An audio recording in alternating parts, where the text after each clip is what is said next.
Hello friends, I am Preetika Jain. Welcome to my YouTube channel Adhigam hub. तो कैसे हैं आप लोग? आज का हमारा टॉपिक है अप्रोच, मेथड एंड टेक्निक। हम इसके बारे में समझेंगे कि ये क्या अर्थ होता है, इनका क्या मीनिंग्स होता है। इससे पहले भी मैं पेडागोजी के कुछ एक टॉपिक्स पढ़ा चुकी हूँ, जिनका लिंक आपको डिस्क्रिप्शन में मिल जाएगा। और आप मेरे चैनल पर नए हैं या फिर आपने अभी तक मेरे चैनल को सब्सक्राइब नहीं किया है तो प्लीज सब्सक्राइब कर लीजिए। आइए स्टार्ट करते हैं। जो बच्चे हैं वो सबसे ज्यादा जो कंफ्यूजन होता है उनको वो होता है अप्रोच और मेथड में, क्योंकि समझ में नहीं आता है कि अप्रोच क्या है और मेथड क्या है, जिनको हमें जानना जरूरी है, क्योंकि कई बार एग्जाम में इधर से ही एक क्वेश्चन जरूर बन के आ ही जाता है। सबसे पहले हम समझेंगे अप्रोच। अप्रोच, इसे मैं चाहूं तो एक शब्द में आपसे कह सकती हूँ अजम्पशन, यानी an approach is a set of correlative assumptions about the nature of language. यानी जो लैंग्वेज है उसका जो नेचर यानी प्रकृति है, उसकी जो मान्यता है, उसका एक जो समूह होता है वो होता है हमारा अप्रोच। यानी कहें कि कोई टॉपिक या फिर कहें कि किसी टॉपिक को जो हम शुरू करने वाले हैं तो वो होता है हमारा अप्रोच।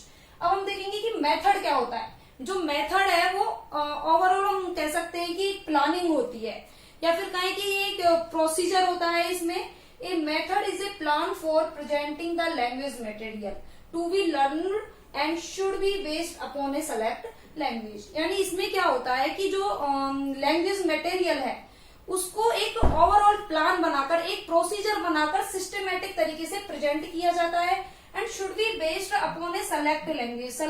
मतलब वो एक स्पेशल सेलेक्ट लैंग्वेज पर ही बेस्ड होनी चाहिए। वो क्यों? जैसे कि अभी हम बात करें कि अगर हम इंग्लिश पढ़ा रहे हैं तो वो जो लैंग्वेज मटेरियल है वो इंग्लिश पर ही आधारित होना चाहिए। अब जैसे कि अप्रोच है, जो मेथड है वो अप्रोच के अकॉर्डिंग होता है, या फिर कहें कि अप्रोच पर बेस्ड होता है।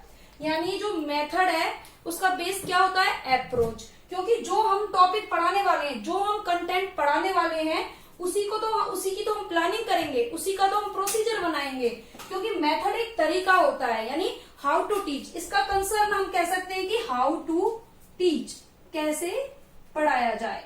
इसका जो मोस्ट कंसर्न होता है वो इस चीज पे होता है, हाउ टू टीच। और सबसे इंपॉर्टेंट बात कि एक सिस्टमेटिक होता है, इसका एक ऑर्डर होता है जिसके थ्रू पढ़ाया जाता है। अब हम बात करेंगे टेक्निक।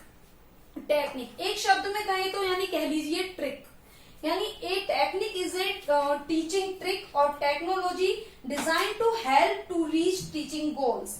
यानी जो टेक्निक है वो एक ट्रिक होती है, या फिर कहें कि एक टेक्नोलॉजी होती है जिसे इसलिए डिजाइन किया जाता है ताकि हमारा जो टीचिंग गोल है, यानी हम अप्रोच में जो टॉपिक पढ़ाने वाले थे, हम अपने उस ऑब्जेक्टिव या एम तक पहुंच सके, which actually takes place in classroom. ये कहाँ पर एग्जीक्यूट होता है? क्लासरूम में। ये क्लासरूम में ही हम इसे एग्जीक्यूट करते हैं। क्यों?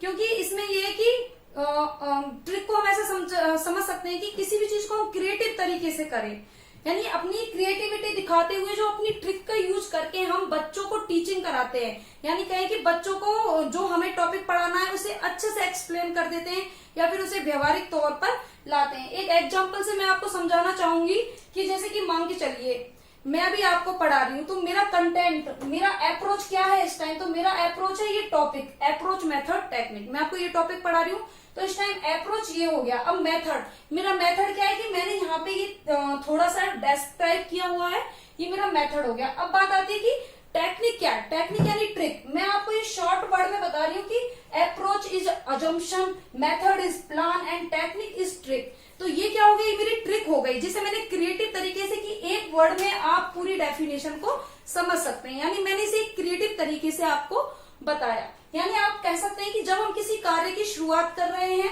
तो वो है हमारा अप्रोच, और हम उसे किस तरीके से कर रहे हैं, मतलब क्या विधि यूज कर रहे हैं, वो है मेथड। और उसे हम और क्रिएटिव बना के जो अपनी, मतलब वो जो मेथड है उनको हम अप्लाई करने के लिए कुछ क्रिएटिव ट्रिक्स बना रहे हैं, वो है हमारा टेक्निक। आई होप कि आपको बहुत अच्छे से समझ आ गया होगा, मैंने काफी एक्सप्लेन कर दिया।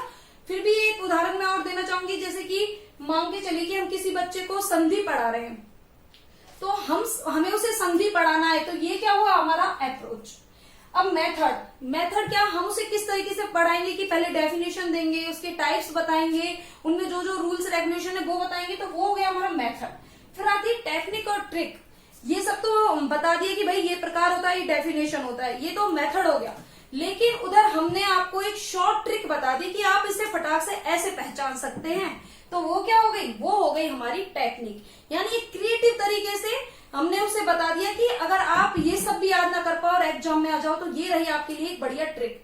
तो वो क्या हो गई, हमारी टेक्निक हो गई, जिसे हमने क्रिएटिव तरीके से आपको बताया है, जिसे हम व्यवहार में लेके आ रहे हैं। यानी टेक्निक में क्या होता है, जो हमारा अप्रोच है उसके गोल्स तक पहुंचने का जरिया है। अब जैसे कि टीचर क्लास में एक्सरसाइज के जरिए या फिर कहीं एग्जाम्पल के थ्रू अपनी क्रिएटिव तरीके से ट्रिक को अपनाता हुआ बच्चों को जो गोल्स है वहां उसको अचीव करता है। यानी ये हो गया हमारे अप्रोच मेथड टेक्निक। तो मैंने काफी अच्छे से आपको एक्सप्लेन किया। आई होप कि आपको बहुत पसंद आया होगा। So please guys like share and subscribe. Don't forget to press the bell icon. Thank you.